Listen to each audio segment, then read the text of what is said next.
voulons défendre, nous allons parler de celles et ceux qui ont fait cette France et qui ont défendu de partout à travers le monde, qui ont construit cette France de partout à travers le monde. Pourquoi aujourd'hui? J'ai dit qu'on ne faisait pas de politique, mais parce que aujourd'hui on a des hommes politiques, au hasard, y compris le président de la République, qui ont parlé ces derniers mois, notamment durant la campagne présidentielle, d'un crime contre l'humanité qu'aurait commis la France en Algérie. Donc notre boulot en tant que militant, notre devoir en tant que citoyen et en tant que Français, c'est de dire l'inverse, de s'insurger face à de telles déclarations et de défendre ce qu'a été l'histoire de France. Parce que plus que jamais, aujourd'hui, on a besoin nous-mêmes, puisque l'éducation nationale ne le fait plus, parce que les politiques ne lui permettent plus de le faire, de défendre le récit national, de défendre le roman national, ce qu'a été notre pays, ce qu'a été son histoire.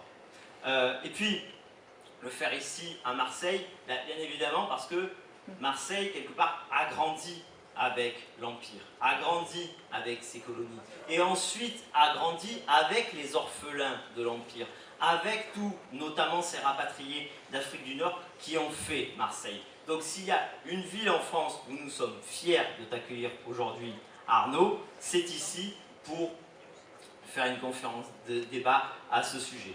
Je remercie Arnaud qui est, on va dire les choses, un ami de très longue date que je connais depuis 10 ans.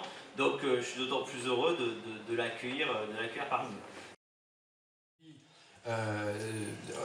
Le PIB par habitant des pays d'Afrique noire anciennement colonisés par la France sont inférieurs aujourd'hui à ce qu'ils étaient en 1960, avant la décolonisation. Vous voyez, des choses comme ça.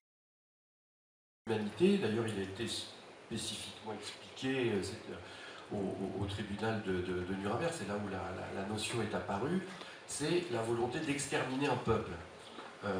C'est simple, en France, en Algérie, la population musulmane a été plus que multipliée par 10 au cours de la période où la France y était. Donc s'il y avait volonté d'exterminer un peuple de la part de la France, on peut dire qu'elle ne s'y est pas très bien pris en tout cas.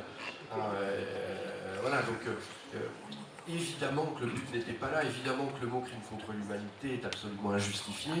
On donne la parole dedans, il nous a beaucoup aidé pour réaliser toute la partie Algérie à Thierry Rolando, qui est le président du Cercle Algérianiste, qui est une des principales associations pieds noirs de France, et qui est celui qui a porté plainte contre Emmanuel Macron à la suite effectivement de sa déclaration crime contre l'humanité, et qui fait une grande tribune à l'intérieur du journal dans lequel effectivement il explique pourquoi tout ça est une inanité. Alors évidemment la plainte ne peut plus être active pendant la période du mandat d'Emmanuel Macron, mais si Dieu ne veut, dans 5 ans il est remplacé par quelqu'un d'autre, la plainte continuera, donc ce sera deux bonnes raisons de ne pas voter pour lui la prochaine fois.